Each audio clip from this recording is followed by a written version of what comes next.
नमस्कार दोस्तों, OCN network में आपका स्वागत है। तो विनेश फोगाट और उनके जीजा जी यानी बजरंग पूनिया सशरीर और आत्मा से कांग्रेसी हो गए, कांग्रेस में शामिल हो गए। और ये घटनाक्रम ऐसे समय पर हुआ है जब कांग्रेस के टिकट बस अनाउंस होने ही वाले हैं, क्योंकि आप जानते हैं कि हरियाणा और जम्मू कश्मीर के लिए तो चुनाव की घोषणा हो चुकी है। जम्मू कश्मीर में 18-25 सितंबर को और 1 अक्टूबर को, और हरियाणा में 5 अक्टूबर को मतदान होगा। दोनों राज्यों के नतीजे 8 अक्टूबर को आने वाले हैं। अब ये विनेश फोगाट और बजरंग पूनिया की कांग्रेस में जो एंट्री हुई है, ये चौंकाने वाली तो साहब बिल्कुल नहीं है। क्योंकि वो जंतर मंतर वाला पूरा हल्ला हो, या जिस दिन नई पार्लियामेंट का लोकार्पण हो रहा था, उद्घाटन हो रहा था, उस दिन जिस तरीके से ये दिल्ली पुलिस और अर्धसैनिक बलों से भिड़े हुए थे, पोज दे रहे थे, विजुअल्स उपलब्ध करा रहे थे, और बाद में जितने ट्वीट आए कि साहब सड़कों पर अंतर्राष्ट्रीय स्तर के पहलवानों को रौंदा गया, बूटों के तले, पुलिस के सुरक्षा बलों के बूटों के तले रौंदा गया। वो सारा कुछ जो है, आज समझ में आता है कि नैरेटिव क्यों बनाया जा रहा था। अब एक जगजीत सिंह की गजल है कि जग के रहबर कभी ना बनना, सबसे बेहतर कभी ना बनना। अब प्रधानमंत्री नरेंद्र मोदी ने अगर ये कहा था कि बेटी बचाओ, बेटी पढ़ाओ और बेटी बढ़ाओ, तो शायद ये उनका कहना उनका सबसे बड़ा गुनाह हो गया था।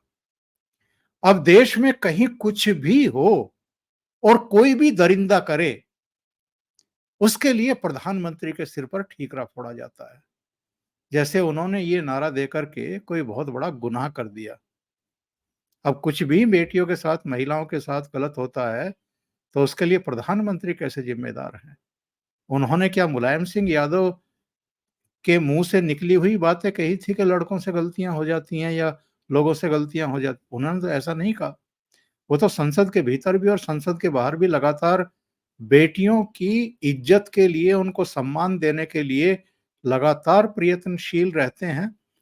और आपने देखा होगा, चाहे बराक ओबामा की भारत यात्रा रही हो और अ, राजपथ पर उस परेड की हर जितने भी शामिल हुए थे, सबकी कमान जो है वो महिलाओं के हाथ में थी। या कमीशन देने की बात हो या दूसरी कमीशन देने की बात हो फोर्सेस में, वो सारी कुछ जो है महिलाओं को आगे बढ़ाते हैं। लेकिन इन पहलवानों के जरिए चूंकि प्रधानमंत्री पर अटैक हो रहा था, तो कांग्रेस पार्टी पर्दे के पीछे से भी और पर्दे पर भी इन पहलवानों के साथ उस समय दिखाई दे रही थी। जंतर मंतर पर कुर्सियां डाली गई थी इन लोगों के बैठने के लिए। कभी भूपेंद्र हुड्डा पहुंचते थे, कभी दीपेंद्र पहुंचते थे, कभी सतपाल मलिक पहुंचते थे, कभी चौधरी वीरेंद्र सिंह पहुंचते थे, कभी केजरीवाल पहुंच जाते थे, और प्रियंका गांधी वाड्रा भी पहुंची थी। तो उस समय पूरा एक तरीके से नैरेटिव बदलने की कोशिश की गई। मैं कहता हूं ब्रजभूषण शरण सिंह ने अगर कुछ भी गलत किया है, तो उसके लिए पुलिस है। आप एफआईआर दर्ज कराते, उसकी जांच होती, उसके बाद कोर्ट कचहरी हैं, वहां आप दस्तावेज और गवाह पेश करते, बयान होते। उन्होंने गलती की है तो बेशक उनको फांसी पर चढ़ा दीजिए, लेकिन देश के प्रधानमंत्री को इसके लिए आप जिम्मेदार ठहरा करके एक तमाशा खड़ा करें। और उस समय भी हम लगातार ये बात कह रहे थे कि ये सारा खेल कांग्रेस का किया धरा है, और हरियाणा विधानसभा चुनाव की तैयारी अभी से कर दी गई है। और आप देखिए, जो हम कहते थे वही आज होते हुए दिखाई दे रहा है। जैसे ही हरियाणा विधानसभा के चुनाव घोषित हुए, वैसे ही बजरंग पूनिया और विनेश फोगाट कांग्रेस में शामिल हो गए हैं। कोई प्रभाव पड़ेगा क्या? ये अपनी सीटें जीत पाएंगे, दूसरी सीटें जितवा पाएंगे? क्या जाट इनके नाम पर एकजुट होंगे? क्या ऐसा करने से जाट और गैर जाट डिवाइड नहीं होंगे, उनका ध्रुवीकरण नहीं होगा? और इसका कांग्रेस को फायदा होगा या नुकसान होगा? इन सारे मुद्दों पर चर्चा करने के लिए मेरे साथ प्रयागराज से सीधे जुड़ रहे हैं वरिष्ठ पत्रकार अनुपम मिश्रा जी। तो अनुपम जी को जोड़ करके चर्चा को आगे बढ़ाते हैं। अनुपम जी, बहुत स्वागत है आप। नमस्कार सर। कैसे देखते हैं साहब इस घटनाक्रम को? चर्चाएं तो कई दिन से चल रही थी, लेकिन अल्टीमेटली हो गया। एक दिन पहले राहुल गांधी से मिले ये दोनों, आज सुबह ही सुबह मल्लिकार्जुन खड़गे से मिले और इसके बाद कांग्रेस मुख्यालय पहुंचे, जहां केसी वेणुगोपाल से लेकर के कुछ दूसरे पदाधिकारी मौजूद थे और इन्होंने वहां कांग्रेस ज्वाइन कर ली। चले साहब, 30 साल की उम्र, देखिए इंटरनेशनल रेसलर्स की जो उम्र होती है अंतरराष्ट्रीय पहलवानों की 24 साल होती है। तो 30 साल की उम्र तक ब्लैकमेल करके 3 ओलंपिक खेलने के बाद भी एक भी मेडल जो कि विनेश फोगट को नहीं मिला, आज उनको कांग्रेस पार्टी ने ऐसे पहना के गले में दे दिया। जिया जी जो कि बजरंग पुनिया हैं, उनके वो डोपिंग के मामले में सस्पेंड चल रहे हैं। उन्होंने डोपिंग टेस्ट नहीं कराया था, वो डोपिंग के सोचिए, डोपिंग के मामले में, नशीले पदार्थ लेने के मामले में जो आदमी सस्पेंड चल रहा है, उनको भी साहब आज उनका भी माल्यार्पण हो गया, उन्हें भी पार्टी जोड़ दी गई। अच्छा देखिए, ये तो बहुत आज किसी ने लिखा कि 3 ओलंपिक खेले विनेश ने, 30 साल की उम्र तक गई, छोटे छोटे बच्चों का कैरियर खत्म कर दिया। अंजू जिन्होंने उनको नेशनल गेम में 10-0 से हराया था, केवल 16 सेकंड में पटक दिया था, अंजू नहीं खेल पाई, विनेश फिर चली गई, ब्लैकमेल करके चली गई, तमाशा बचा के सारे नियमों को तोड़ के चली गई। तो साहब किसी ने लिखा कि she is an under achiever, यानी उन्होंने कुछ हासिल नहीं किया। उन्होंने किया होना कि, लेकिन ब्लैकमेलर वो नंबर 1 है और बड़ी सक्सेसफुल है। आप ये सोचे, मैं हमेशा बार बार आपके हमेशा इस बात की तरफ ध्यान दिलाता हूं कि कोई लड़की यौन शोषण का आरोप लगा रही है और यौन शोषण का आरोप सांसद पे लगाया और बदले में डिमांड क्या रख रही है कि मुझे ओलंपिक खेलने से पहले नेशनल खेलने के लिए बाध्य न किया जाए, मैं बिना नेशनल खेले ओलंपिक जाऊंगी। अब इसमें 2 बातें हैं। वो ये इसलिए कह रही थी कि वो नेशनल नहीं खेलेंगे क्योंकि उन्हें मालूम था कि वो 30 साल की हो गई और अंतरराष्ट्रीय जो ये कुश्ती के लिहाज से बुढ़ा गई, तो उनको मालूम था कि साहब यंग बच्चे आएंगे और वो मुझे उठा के पटक देंगे, और अंजू ने यही किया, 16 सेकंड में उठा के पटक दिया उनको। एक तो कारण। दूसरी बात इसमें गौर करने की ये है कि साहब जिसका यौन शोषण का जो आरोप लगा रही हो महिला, उसकी तो सिर्फ एक डिमांड होती है कि साहब अपराधी को जेल पहुंचाओ। अगर वो उसमें बदले में ये डिमांड कर रही है कि मुझे बिना नेशनल खेले ओलंपिक में जाने दो, तो मैं तब से कह रहा हूं साहब, मैं तो उस दिन से कह रहा हूं, जब जिस दिन ये प्रदर्शन हो रहा था तभी मैं कह रहा था। और रही बात ये घसीटे जाने की और पुलिस वालों के साथ ये सब करने की, तो साहब वो तो पॉलिटिशियन, बड़ा एक पॉलिटिकल अंदाज है। हमारे यहाँ इलाहाबाद यूनिवर्सिटी में मुझे याद है, वो प्रदर्शन होता था छात्रों का, तो पहले से आके पुलिस वालों से मिलते थे, मिठाई देते थे, भैया 2 लाठी हमको ज्यादा मार देना, हमारी थोड़ी नेतागिरी ठीक कर देना। तो कोई कहता था भैया मैं पैसे देने, मुझको थोड़ा जमीन पे घसीट भी देना। तो इस तरह नेतागिरी होती है।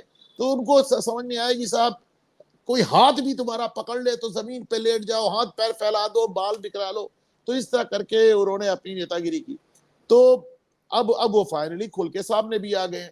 जब से लौट के आए, ना वो खेल मंत्री से मिले, ना प्रधानमंत्री से मिले, ना ओलंपिक कमेटी के अध्यक्ष है वो पीटी उषा, ना उनसे, वो किससे मिल रही है कि तो हुड्डा से मिल रही है, वो किससे मिल रही है, किसान नेताओं से मिल रही है, वो किससे मिल रही है, सिख नेताओं से मिल रही है, वो कहा जा रही है धरने पे जा रही है, वो कहा जा रही है स्वर्ण मंदिर जा रही है, और उसके बाद वो कहा जा रही है साली जीजा दोनों जहां कहां पहुंचे, राहुल गांधी के पास पहुंचे, मल्लिकार्जुन खड़गे के पास पहुंचे। और चलिए यकीन मानिए मुझे इस बात की ओंकार जी बहुत ज्यादा खुशी है कि आज विनेश फोगट और बजरंग पुनिया ने कम से कम पट्टा पहन लिया गले में।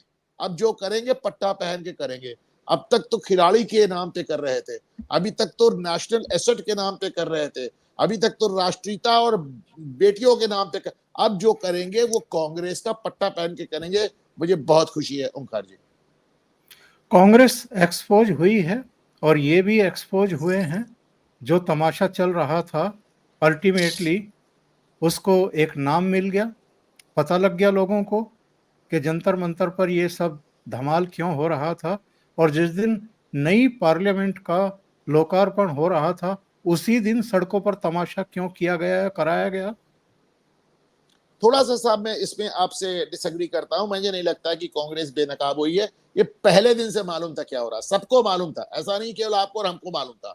ये सब जानते बूझते हुए भी अगर उनके साथ कोई कुछ लोग खड़े थे तो क्यों खड़े थे इसको समझ लीजिए।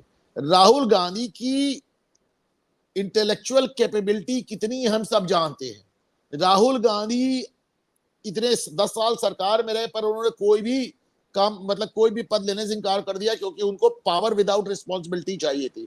राहुल गांधी क्या है हम सब जानते हैं। उसके बाद भी अगर उनके पीछे लोग खड़े हैं तो इसलिए खड़े हैं कि कुछ लोग हैं, कई हिस्से के लोग हैं, कुछ लोग हैं जो अपने को बड़ा इंटेलेक्चुअल समझते हैं, उनको ये सब बातें मतलब उन्हें टाइट से मतलब बहाव से उल्टा जाके बड़ी बड़ी बातें करने में अच्छा लगता है। कुछ लोग हैं जिनको हिंदुओं से प्रॉब्लम है, हिंदुत्व से प्रॉब्लम है। कुछ लोग हैं जिन्हें इस देश से ही प्रॉब्लम है।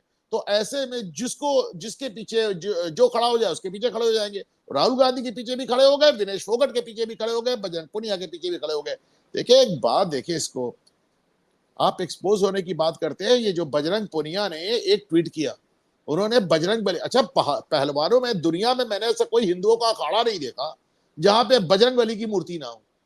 पहलवान तो सब बजरंग बली को हाथ जोड़ के ही शुरू करते हैं। दारा सिंह तो कहते थे कि साहब मैं तो जिंदगी भर बजरंग बली की पूजा करके पहलवानी करता रहा और मेरा सौभाग्य ये है कि फाइनली मुझको हनुमान जी का ही रोल करने को मिल गया रामायण में। वो कहते हैं मैंने जिंदगी भर पहलवानी बजरंग बली के नाम लेके किया, इसीलिए मुझे बजरंग बली का रोल मिल गया। तो सारे पहलवान वो बजरंग बली की पूजा करके हनुमान जी की पूजा करते हैं। तो इन्होंने भी साहब बजरंग बली के साथ अपनी एक फोटो हाथ जोड़ के ट्वीट कर दी। आप साहब देखें, मैं क्यों कहता हूं कि ये वो लोग हैं जो मेरिट नहीं देख रहे हैं, जो देश के खिलाफ है इनके। आप सोचिए जो बजरंग पुनिया का सपोर्ट ग्रुप था उसमें ज्यादातर मुस्लिम थे। अव्वल लगे उनको गाली देने, तू तो संघी निकला, तू तो हिंदुत्व निकला, तू ये निकला। बजरंग पुनिया ने हनुमान जी की फोटो डिलीट कर दी। शर्म से डूब मरे, इन्होंने वो ट्वीट डिलीट कर दिया जिसमें बजरंग बली की फोटो थी। सिर्फ इसे डिलीट कर दिया कि मेरे मुस्लिम फॉलोअर ना टूट जाए। ओंकार जी सोच के देखे इसके बाद क्या कहने को रह जाता है। साहब कांग्रेस ने तो ये जो फोगाट फैमिली थी इसको भी बांट दिया, इसको भी विभाजित कर दिया। पिछले दिनों जब भूपेंद्र सिंह हुड्डा का बयान आया कि हम तो विनेश फोगाट को राज्यसभा भेज देते अगर हमारे पास पर्याप्त एमएलए होते, तो महावीर फोगाट जो इनके चाचा हैं उनका बयान आया। उन्होंने कहा कि भूपेंद्र सिंह हुड्डा को शर्म आनी चाहिए। 2010 में जब गीता और बबीता ने गोल्ड और सिल्वर मेडल जीते थे तो इन्होंने खेल नीति के अनुसार उनको डीएसपी नहीं बनाया। और वो डीएसपी क्यों नहीं बनाया था अनुपम जी, मैं आपको भी और दर्शकों को भी जरा बता दूं। 2010 तक ये बलाली परिवार, फोगाट परिवार इंडियन नेशनल लोकदल से जुड़ा हुआ था। इनकी चाची या इनकी माताजी चौटाला की पार्टी से सरपंच थी। तो हुड्डा जो हैं वो इनसे एक तरीके से खफा रहते थे। भले ही वो अंतर्राष्ट्रीय लेवल की प्लेयर थी और कॉमनवेल्थ गेम्स में उन्होंने गोल्ड जीता था, पर हुड्डा ने उनको डीएसपी नहीं बनाया। इसके बावजूद के खेल नीति में ये था। तो महावीर फोगाट ने इनको याद दिलाया कि गीता को डीएसपी बनवाने के लिए तो हमें सुप्रीम कोर्ट का दरवाजा खटखटाना पड़ा था, तब जाकर के वो डीएसपी बनी थी। आज आप विनेश को राज्यसभा भेजने की बात कर रहे हैं। और आज देखिए कांग्रेस ज्वाइन करते समय कोई नहीं था इनके साथ, फोगाट फैमिली से कोई नहीं था। बबीता तो चलिए भारतीय जनता पार्टी के टिकट पर एक चुनाव लड़ चुकी, पर गीता भी नहीं थी और संगीता भी नहीं थी जो इनकी बहन है और जो बजरंग पूनिया की पत्नी है। तो एक तरीके से कांग्रेस ने तो इस पहलवान परिवार में भी फूट डाल दी। देखें कांग्रेस में परिवार सिर्फ एक ही मैटर करता है और वो है गांधी परिवार। वो आज से नहीं फैमिली तोड़ नहीं है, वो राजमाता सिंधिया और माधवराव सिंधिया के जमाने से परिवार तोड़ रहे हैं। उसमें नई बात क्या है सर, आपको तो याद होगा। तो उसमें उसमें नया क्या है? लेकिन जो खेलों में कांग्रेस की जो एंट्री है ये बड़ी डैमेजिंग है सर। सबसे पहले इन्होंने यूनिवर्सिटीज में जब एंट्री ली, शुरुआत में एनएसयूआई थी और ये वामपंथी थे, क्या नाम था इनका, आयसा वगैरह, इन्होंने पूरे यूनिवर्सिटीज का बाजा बजा दिया। बाद में ये अखिल भारतीय विद्यार्थी परिषद भी आ गई, और भी समाजवादी युवजन सभा आ गई, और बाजा बज गया। इसी तरह की जो खेलों में इनकी एंट्री है, ये ब्रिजेंद्र सिंह को लेके कितने दिन घूमते रहे। वो आदमी जो ड्रग्स के साथ पकड़ा गया, उसके ऊपर ड्रग्स के आरोप है, वो कितने दिन इनके साथ टहलता रहा, इनके फेवर में आए माए शाए ट्वीट करता रहा। तो मेरा अपना मानना है कि साहब कांग्रेस के पास मिडास टच है, जिस चीज को छू लेते हैं उसको अपने हिसाब से ढाल लेते हैं। क्या खेल, क्या देश, क्या प्रदेश, और जहां तक इसका सवाल है कि साहब हुड्डा ने क्या कहा और क्या नहीं कहा, तो मेरा ये मानना है कि एक बार खिलाड़ियों को भी अपने अंदर झांक के देखना चाहिए कि आप एक भी मेडल लाए बगैर विनेश फोगाट करोड़ों करोड़ रुपए के पुरस्कार, फ्लैट, बिल्डिंग्स, प्लॉट, नौकरी, क्या क्या मिलता रहेगा। एक बार आप भी अपने अंदर झांक के देखें कि आप खेलों में खेलने आए हैं कि राजनीति करने आए हैं। एक चेहरा जो जंतर मंतर से लेकर के और तमाम इनके आंदोलनों में शामिल रहा और उस दिन एयरपोर्ट पर भी दिखाई दिया जब ये पेरिस से लैंड की, साक्षी मलिक। और साक्षी मलिक का आज एक बयान आया साहब। उन्होंने एक तरीके से विनेश फोगाट और बजरंग पूनिया के इस फैसले की सीधे सीधे आलोचना की और उन्होंने कहा कि जिस कॉज के लिए हम लड़ रहे थे, मेरा तो ध्यान अभी भी वहीं है। हम अपने कॉज को गलत दिशा नहीं दे सकते। यानी कांग्रेस पार्टी में इनके शामिल होने से वो डिसएग्री कर रहे। उन्होंने कहा कि ऑफर तो मेरे पास भी थे, मैं तो नहीं गई। इसका मतलब ये है कि इन्होंने उस आंदोलन को कैश किया है। तो साहब आंदोलन कैश करने के लिए यही जाते हैं। मैंने तो हमेशा कहा है कि आंदोलन से निकले हुए नेता और सरकारों का कोई भरोसा नहीं है। अरविंद केजरीवाल आपके सामने, पूरी दुनिया का वामपंथ आपके सामने है। तो आंदोलन से निकली हुए सरकार और नेता, इन दोनों का कोई भरोसा नहीं है। आप समझ नहीं, ये किस लिए आते हैं, आंदोलन किस लिए होते हैं, ये सब कुछ जानते बूझते हुए भी हम इनको बर्दाश्त इसलिए करते हैं क्योंकि अभी भी हमारे देश में एक बहुत बड़ा वर्ग ऐसा है जिसको हर हाल में मोदी का विरोध करना, भाजपा का विरोध करना, हिंदुत्व का विरोध करना, हिंदुओं का विरोध करना, यहाँ तक कि पूरे देश का ही विरोध करना है। तो ऐसे में जो मिल जाता है उसी के पीछे चल देते हैं सर। और वो सीन तो याद होगा अनुपम जी, जब ये बजरंग पूनिया और साक्षी मलिक और ये आपकी विनेश फोगाट हरिद्वार पहुंच गए थे मेडल को गंगा में बहाने के लिए। और उससे पहले प्रधानमंत्री आवास की तरफ बढ़ रहे थे कि हम अर्जुन अवार्ड और अपने सारे अवार्ड जो हैं वो प्रधानमंत्री को देने जा रहे हैं। मतलब पूरा सीन क्रिएट करते हैं, कैमरे लग जाते हैं, मीडिया में ब्रेकिंग न्यूज आनी शुरू हो जाती है। इतना दिमाग इनका तो नहीं हो सकता है, इनके पीछे तो कोई शातिर दिमाग होगा जो बाकी चीज़ों को विजुअलाइज करता है और फिर इनको रवाना करता है, फिर मीडिया का प्रबंधन करता है ताकि नैरेटिव सेट किया जाए, प्रधानमंत्री को बदनाम किया जाए। और जब इनको प्रधानमंत्री से नहीं मिलने दिया गया था, पुलिस ने रोक लिया था, तो ये सड़क पर ही अपने अर्जुन अवार्ड और दूसरे मेडल रख करके वहाँ से चले गए थे। वो पुलिस को उठा करके बाद में इनको सौंपने पड़े थे। तो इतनी बड़ी ड्रामेबाजी ये लोग करते रहे हैं। और अगर मेडल का इतना ही अपमान करने का शौक है और गंगा में बहाने का और सड़क पर रख करके चले जाने का शौक है, तो आपको अंतर्राष्ट्रीय स्तर पर प्रतिस्पर्धाओं में खेलना ही नहीं चाहिए। फिर तो खाप जो आपको मेडल दे रही है उसी से आपको प्रसन्न रहना चाहिए। क्या कहा जाए साहब, देखें, इसमें दो राय नहीं है कि इनके पीछे पॉलिटिकल लोग थे जो इनको समझा रहे थे कब क्या करना है, स्ट्रैटेजी बता रहे थे, मीडिया का एक हिस्सा था, सोशल मीडिया पे लोग थे, एक बड़ी प्लान्ड आउट स्ट्रैटेजी थी। लेकिन ओंकार जी आप मुझे बताएं, इनको कोई क्या बता रहा तो उससे क्या फर्क पड़ता है? दूध पीते बच्चे हैं, ये दूध पीते बच्चे हैं। इनको जिन सरकारों ने इतना कुछ दिया, इतना कुछ प्रमोट किया, इन्होंने उसको इस तरह ब्लैकमेल किया, देश के लोगों को ब्लैकमेल किया, इमोशनली ब्लैकमेल किया। बार बार कहता हूं कि जहां ओलंपिक्स में 24-25 साल मैक्सिमम एज होती है पहलवानों की, वहां पे 30 साल में खेलने पहुंच गई, लगातार 3 ओलंपिक्स में आपने खाली हाथ लौटी। आपकी वजह से यंगर जनरेशन में पता नहीं कितने पहलवानों का कैरियर खत्म हो गया। मैं ये बच्चे नहीं है ना, ये ब्लैकमेलर हैं ओंकार जी। तो ठीक है, इनके पीछे एक इकोसिस्टम था जो इनकी प्लानिंग कर रहा था, जो इनकी रणनीति बना रहा था, जो इनका प्रोपेगेंडा फैला रहा था, लेकिन ये खुद बराबर से नहीं बल्कि ज्यादा दोषी हैं ओंकार जी।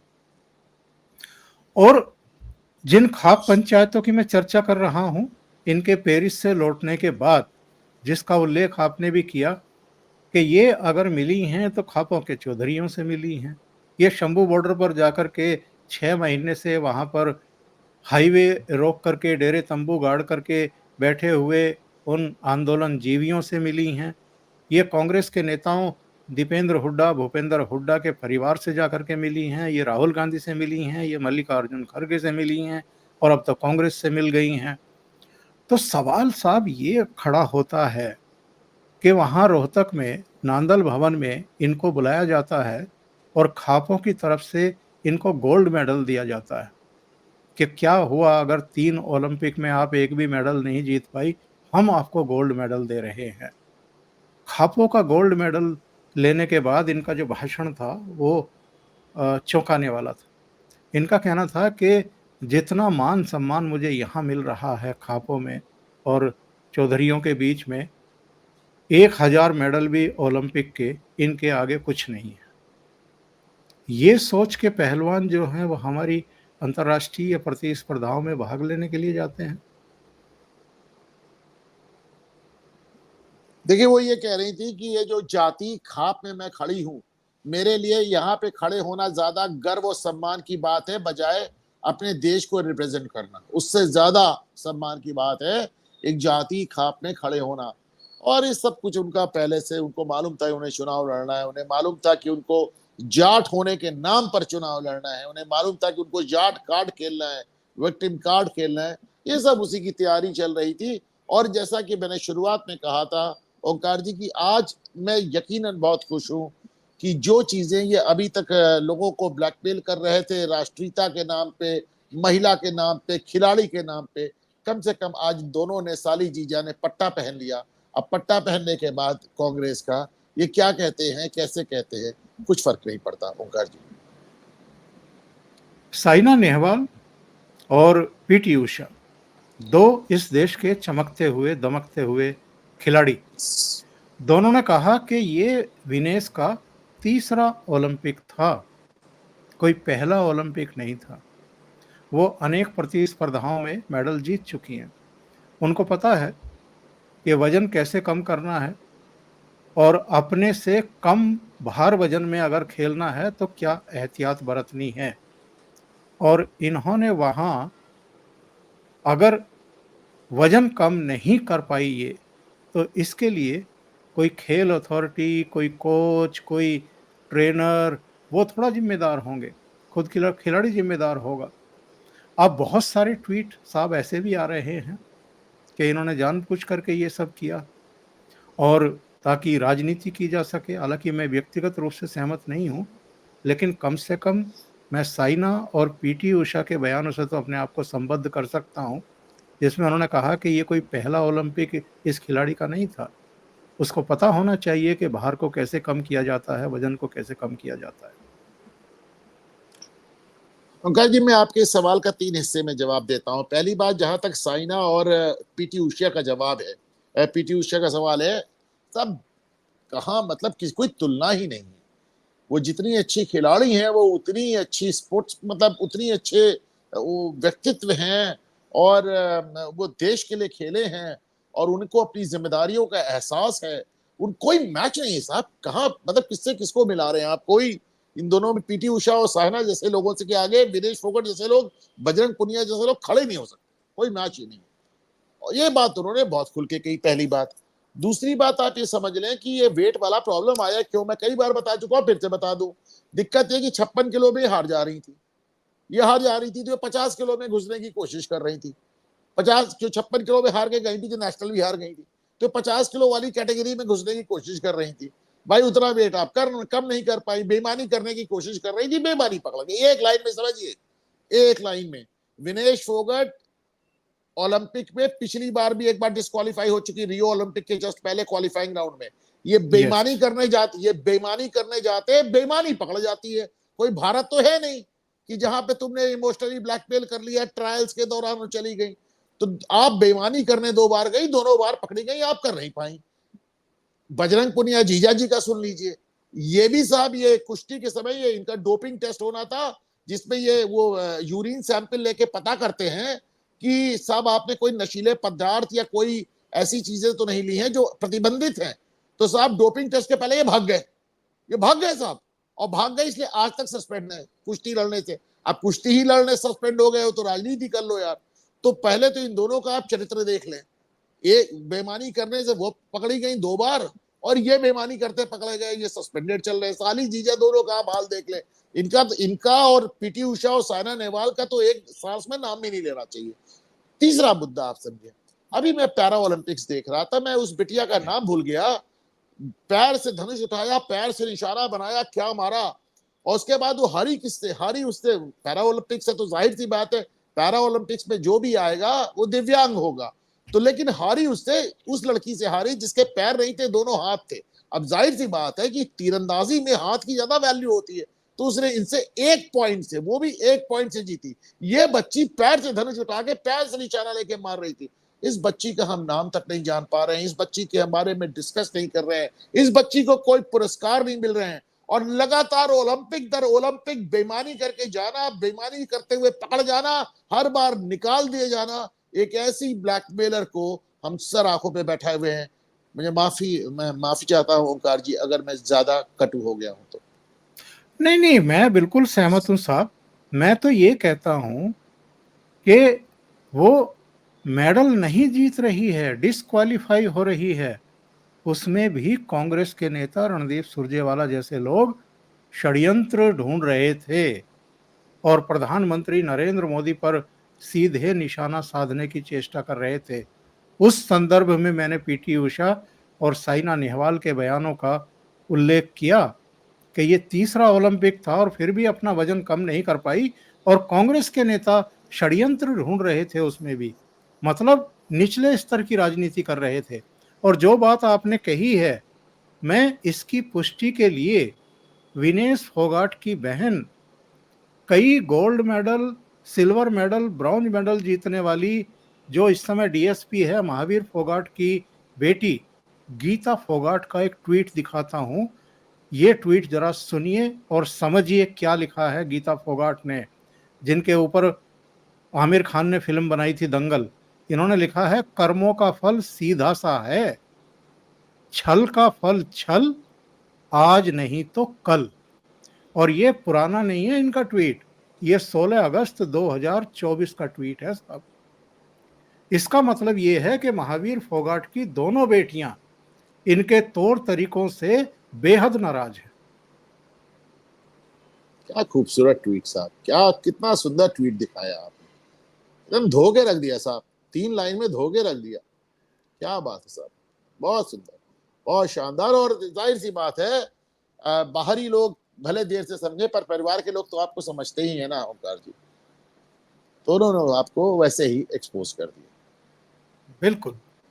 और अब आते हैं इस बात पर, ये जो खापे इनको गोल्ड मेडल दे रही थी, ये जो शंभू बॉर्डर पर जाकर के भाषण दे रही थी, ये खापे और ये शंभू बॉर्डर वाले जो आंदोलनजीवी हैं, और ये भी मोटिवेटेड हैं, प्रायोजित हैं, किसके द्वारा हैं बताने की जरूरत नहीं है। किन किन का इनको सहयोग मिलता रहा, किस रूप में मिलता रहा, और क्या शान की जिंदगी जी रहे थे ये लोग। नए नए टेंट लगा लगा करके दिल्ली में 13 महीने पड़े रहे, लोगों का जीना शराबें मुहाल। बट रही थी, शराब बट रही थी, म्यूजिक लजीज सिस्टम्स, व्यंजन, यस। 10-10 लाख के म्यूजिक सिस्टम, बिरयानी बट रही थी।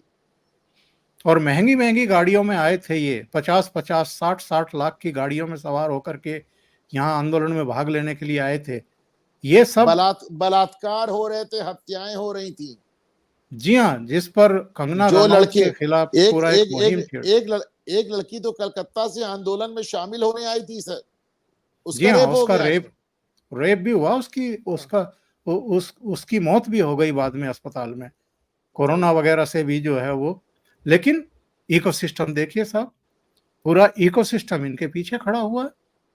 इकोसिस्टम ये मुद्दे नहीं उठाएगा कि हत्या हुई थी या रेप हुआ था या 13 महीने दिल्ली के लोगों का जीना हराम कर दिया था इन लोगों ने, या विनेश फोगाट जो है बिना मेडल जीते अपना अभिनंदन क्यों करवा रही है दिल्ली एयरपोर्ट से लेकर के बलाली तक, या खाप पंचायतें उन्हें किस कैपेसिटी में गोल्ड मेडल से नवाज रही है। इकोसिस्टम उनकी आलोचना नहीं करेगा। तो ये सारा मिलकर के जो नेक्सस चल रहा है, अब इसका इम्पैक्ट क्या होगा हरियाणा में? कांग्रेस को फायदा होगा या गैर जाट अब यूनाइट हो जाएंगे? देखिए साहब, कुछ बातें ऐसी भी हैं जो टीवी पे नहीं कही जा सकती। बड़ा सुन रहा हूँ आपको, ऐसे मौकों पे बहुत मन महसूस किया रह जाता हूँ। रही बात हरियाणा चुनाव की, तो बाकी सब बातें अपनी जगह है, लेकिन बीजेपी के खिलाफ एक लंबी इनकम्बेंसी भी है और इनकम्बेंसी के अपने असर होते हैं। एन मोमेंट मुख्यमंत्री बदला गया है, उसके भी अपने असर होते हैं। तमाम नेताओं के टिकट कटे हैं, उन्होंने भी पार्टी छोड़ी है, उसके भी अपने असर है। तो ये सब चीजें तो अपनी जगह हैं ही। अब रही बात जाट राजनीति की, तो ये इतिहास बताता है कि जब भी आप एक वर्ग विशेष और जाति विशेष की राजनीति होती है, तो फिर एक काउंटर पोलराइजेशन भी होता है, जिसको मैं एक विपरीत ध्रुवीकरण कहता हूँ। एक विपरीत ध्रुवीकरण भी होता है, और अगर ये जाट राजनीति को इतना ज्यादा इनकरेज करेंगे तो इनको एक विपरीत ध्रुवीकरण के लिए भी तैयार रहना चाहिए। बहुत बहुत धन्यवाद अनुपम जी, जुड़ने के लिए और बहुत ही महत्वपूर्ण मुद्दों पर चर्चा करने के लिए। Thank you so thanks. Much. नमस्कार।